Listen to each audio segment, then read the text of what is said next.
Hello and welcome to Tumor Talk. Today we're going to be discussing finances, but we're going to talk about it in a conversation. My mother and myself, neither one of us are financial gurus, but let me tell you, my father was one.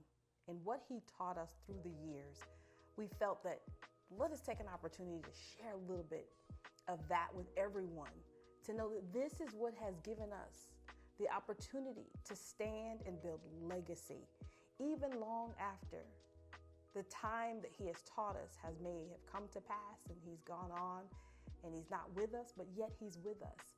And he's taught me, he's taught my mom, he's taught his grandkids, he taught his neighbor, he taught the state, he taught the NAACP, the churches. It's just so many people that he came. He had such a community advocate role that I'm learning even as the years go by. And I know that this is not just for me. I think that this is an opportunity for me to share with so many who could use it at this time in their lives. And so it's just a conversation. And so I have my mom here. She is Juanita Toomer, and she's a Blue and a Williams, right? As far as her generations. Right. And I'm so honored to have her in my life. I thought of speaking of these things without her, but it's just not the same. Having her here just to have the conversation is an honor for me. So like we do on many days, we're just gonna talk about it. So Mom, I'm thinking about Dad and how he would ensure that we were financially stable. He was an African-American man with an education that went up past high school, but not completing his education through secondary school. But even in that, he had a gift for finances, for understanding how the economy works, for knowing what it is to really build a legacy, family, and how important that was, and to be a good steward on what's provided to you. So, Mom, do you think that Dad had always been this way in your life? Did he start off like that? Did he become more fiscal around his finances and how he took care of you? And by the way, she's the most important thing to him, and we all knew it. Well, when we got married, he's always was concerned about saving and the future for his family. So he looked around and made sure that he made some kind of investment so that it would have an extra income so that we will have what we needed in the future. Yes, I think he had it when he came. And I would agree with that, because I remember stories of my father saying he was like that when he was not even the oldest of his siblings, but yet they looked to him for financial guidance. They always knew that he was going to have some type of nest egg somewhere in the house. And how many times did he try to lock it up or hide it or put it over to the side? And he even was saving for his college education when his mother couldn't do. So I think my dad always was like that, and he was such a giver that even his brothers and sisters, when they broke into the bank or the piggy bank and took all his money, he would just rebuild it again, and trying to teach us really how important that was to be prepared. Yes, he has always been a giver, because he told me of many times that he gave his brothers and sisters salary, not a salary, Like but an allowance? An allowance. Wow. To carry them through high school and whatever. And they will still go in and get money. But he didn't fuss about it. Oh. He continued to give to them. And he carried that throughout college. And then when we got married, he really had it down. That now I have a family that I'm responsible for. And like he said, I would take care of them. And he actually did. I wasn't that involved at the beginning. Right. But when there was things to do with finance, I would go with him and watch and see because I had to sign different things. Right. And so I learned a little bit. So after he passed, I looked at myself and said, nah, all that I saw all that he taught me, now I have to put it to work. So I do know a little bit, not as much as he did, but I know enough to keep it moving. Yeah. And so we This is could true. have This is true. continue his legacy in finance and for the family. He wanted to go on. So I'm learning.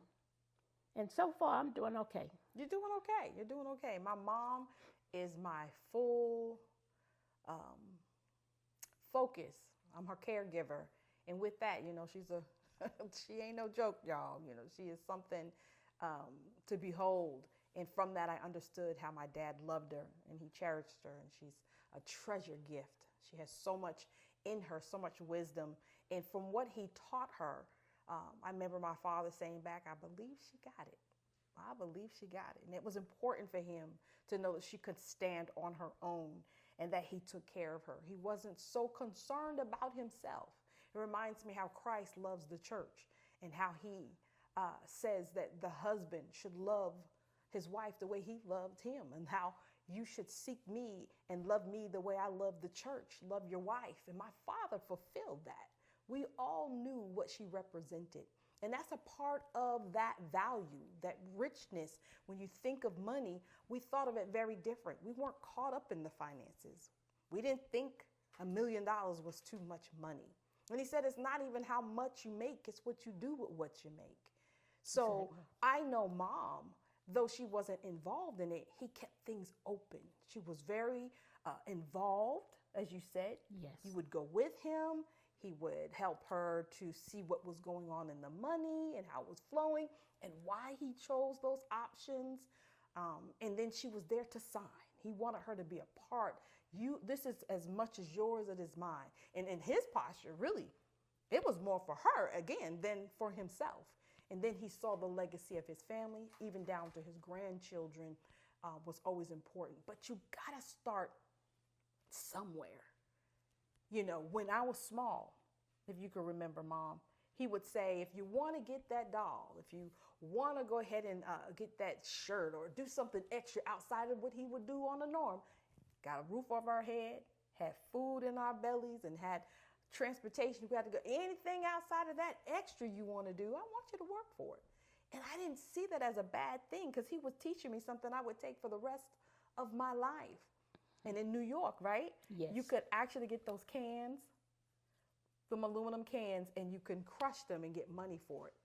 And I raised hundreds and hundreds of dollars, and I had bags and bags and bags. And our fingers were sticky and gooey, and I didn't even care, pushing them in and getting them done, and that money would come out. He said, we got to save it. You can't spend everything you make. You got to be able to save it. So what about the savings do you remember that he was able to do with you and him for us? Well, I know he went to the banks and found out how much the interest rates were on different, like CDs, annuities and such. And he started off, the first thing he started off was the Christmas saving. And And remember that. he got that, my mother started that. And for some reason, from there, when that matured, he would take that and put it in a CD and add more money to it. Each time, he didn't take it and spend it. He just kept adding and adding until he got a certain amount. Then he started splitting it, getting different CDs that will mature at different times so that you will always have something in case the interest rates went up, you would have something to invest in another CD. And so each time I would look and I was seeing it stopped building up, up and up. So once he started, then I got my own just to see the feel of saving and see what you have. So I started, but he invested in the kids. He would get a CD for the kids in their name. He would get all of them. And what he would do, he would use money that we didn't have to live off of. Because once that money went in the bank, in that CD, that was That's like it. out of sight. That is true. It That was it. not going to be used for anything else. Yes. Yes. And if he saw a real good CD, like I had a bank account. I'll back up. When we got married, I didn't work, and he paid everything and saved. So one day he said, I kept wanting her because I was one to want. You were wanting to want. So he said to me, he said, Nee, I can give you, fulfill all your needs. But if you want anything outside of what I can do, he said, you need to help. So I went to work. It was like later, I went to work and I started saving. Right. And he said, whatever you save, I don't want it. It's yours. It's yours. Right. But when I started saving, Well. I saw it look good. And it kept growing and growing and growing. So he would come to me. He said, Nee, you know, that money over there not making much interest. He said, can you just give me $25,000 of that? And then we'll start a CD or annuity or whatever. Right. And we did it like that. I didn't spend all of that money. I did spend though. But I didn't go crazy with it. I would let it get so high, and then I would take it off. If he asked me for it, I'll give it to him, and he would go find a CD. Right. And we did that all through our lives. Now, CDs at that time was 16% interest. Almost unbelievable. And when we moved to Georgia in 1995, we still had money in there because he kept moving it, and if we didn't need it, he would put like 5 years or 6 years, right? Because it was just gonna turn over.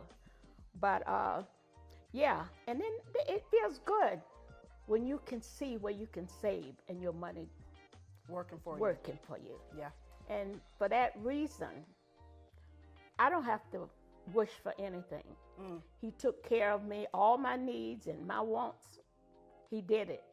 And he would always tell me, Nee, it's not for me. It's for you. Wow. It's not for me. It's for you. He said, because when I was coming up, I had nothing. Yeah. I could start over, but you can't. You're not used to that not kind of having. living. Yeah. So this is for you. Oh. And he always would also tell me that, you know, I'm not going to be here. And I don't want you to have to work after retirement. I want you to be able to enjoy life. Wow. And he did just that. And I always tell him, you don't have to worry about anybody I'm marrying again after you gone. Because I'm never, and I really meant it, going to find another like Sarah. He filled his obligation, and I'm just so happy and pleased and thankful. But yes, that's how the savings started. That's beautiful. That's beautiful. Yes. I remember those days. I remember, like you said, he had those accounts even in our name. And even when I became of age at 18, he was saying, okay, now it's time us to go down there and get that money out. And it was in my name, under my social security number and all of that. But I said to myself, even though he did this and it's in my name and he brought that up there, I literally could have went up there, got that money and kept on moving. But my dad worked hard. He established that. I didn't establish that. I felt it an honor that I had a part to play to help him get the best rate or the best, setup of this program that they had at the bank that would give him the most on his return, and that I could be a part of going up there and seeing the fruit of his labor and his discipline when it came to the finances. And he often said, while you can do this, I don't mind sacrificing early to be able to see the beauty of it later. And later meant legacy. Later meant her. Later meant me. Later meant, I can provide for my family. When the guys were in a recession, and my father and my mom have seen at least 2 of those, 2 or 3 of those. And in the recession time, they didn't suffer because while it was sunshiny, or what it says in the Word of God, work while it's day, you know, for the night comes when no man can work, but just being able to provide for your family because you did the work. You had the discipline. And the long term or the long haul, he didn't take many risks like we would with stocks and trading. But that turtle that beat the rabbit at the end of the race, he won. No variables. He said no variables. He wanted that to be fixed. But he watched it. He stayed true to it. Like you said, you guys have done that all of their lives that I remember. And he would have one CD go in on January, coming out on February, the next one coming out in March, the next one coming out in May. And then he would assess where the financial gains would be. He said, loyal to no institution. Loyal to no institution. I want to do what's best for my family and the finances that I've put at hand. And so if the bank could match what he found with his, smart self, they would do it then. If not, I'll move my money to where the money can be working. He never believed in your money just sitting. Your money should always be working for you in some fashion, one way or another. And when she says he put that money away and you don't touch it, he meant just that. Right. Don't even worry about it don't even look at it. It has a name to it. But if there's something you desire to do and we've got to get to that point, well, what do we need to do to raise the money to make this happen? Because this over here has a name and we can't touch it. Well, he believed in budgeting. If you wanted the trip, you saved. You didn't go into your saving. You saved just for that. If you wanted a new car, you save it because you're not going to break them CDs. That was off limit. That was not happening. So when I got my car, I saved. Oh, that's right. You did. I saved, and then I bought my retirement car. And also, I admired him for taking his grandkids to the bank and opening up them a saving account. He did it for college, and he also did it, so they can start. He did a CD that I told him. He said, take them down there. Here's the money. Take it and open an account for them. And I did. And he did that for all of his grands. But he was just a saver. And he didn't want a lot. I wanted. and he did. He gave me what I wanted. But yes, he was a giver. Yep. And I'm so thankful that I had him in my life. For now that he's gone, I don't have to worry. Yeah. But I think that's a big part of when you're a leader of an organization, when you're a leader of a particular team. Somebody has to have the vision that's going to be brought forward for you to accomplish the goal, to win, to make that elevation, to go to the next level, to achieve that accomplishment. Somebody has to have the vision and the discipline. And with that, the people who are with you benefit. And everybody's bringing to the table something that helps that vision come to fruition and to be better. You worked hard. Don't look at this woman and think she didn't do nothing as a home giver. She went and got her degree. She even got her master's degree. She graduated with honors. With that, she went into the teacher's field, and she was in there 27 years in the New York system. And she graduated from which college? New Paltz State in New York. She was in Florida, came up there. He followed her. He married her. And he said, I'm going to help you finish your education. He was just a man that knew what it was like to undergird and take the responsibility of what God has given you as a gift. So I'm so thankful on how he was able to do that for my mom.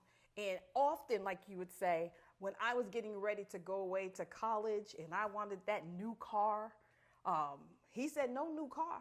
He said, if you graduate from college and finish your degree, I will take you down to the car lot and you can pick out what you want and drive it straight off, or I'll have them drop it off with no miles.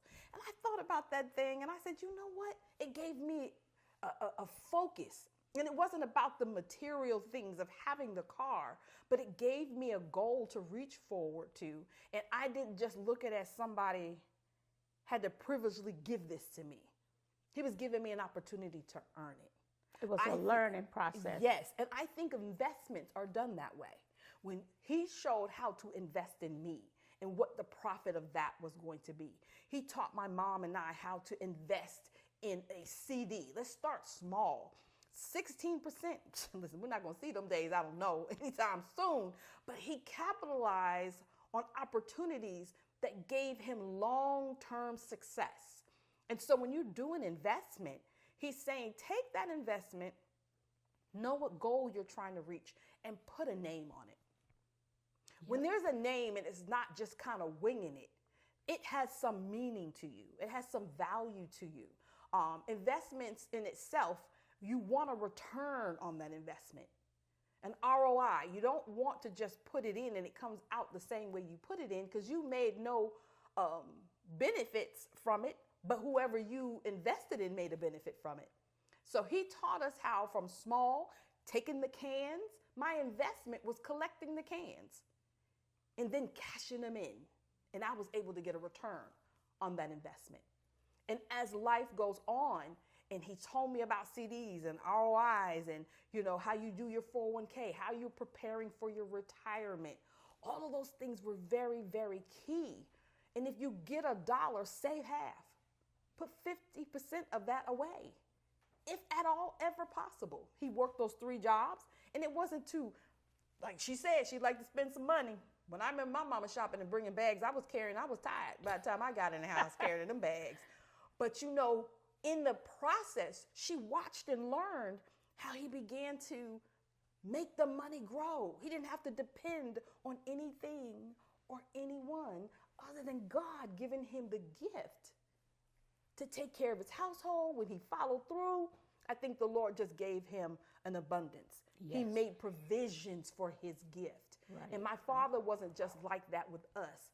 Anybody that came across his path, they used to call him the Godfather.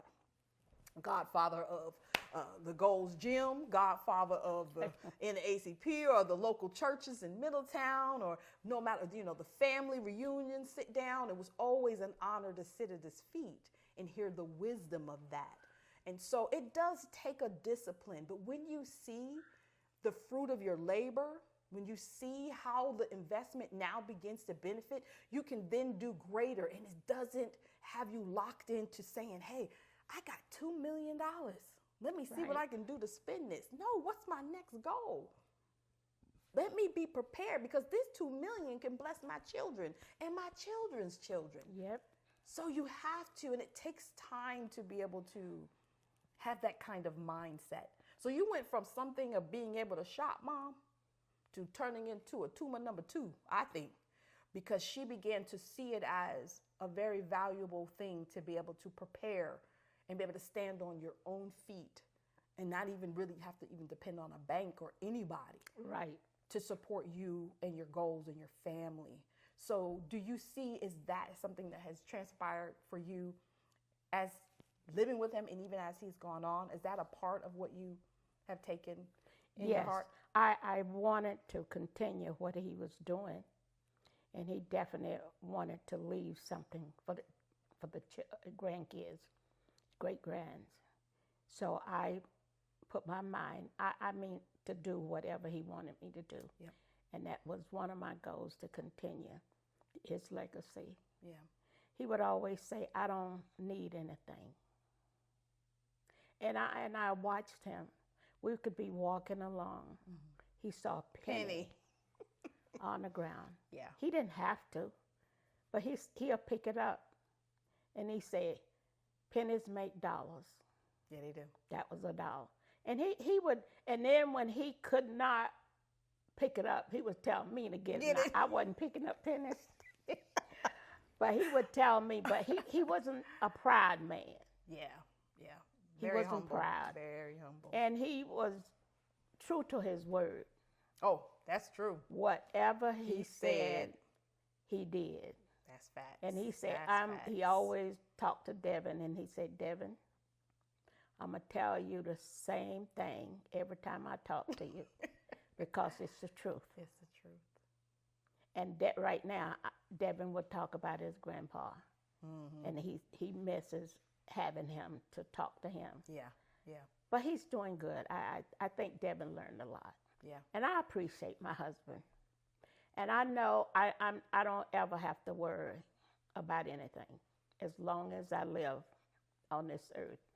But when I leave, I want to leave what his wishes. We're being still done and Yes. accomplished. Yeah. Yes. I have that strong desire too, Mom. I really very serious about my nieces and my children and my Right. grandchildren.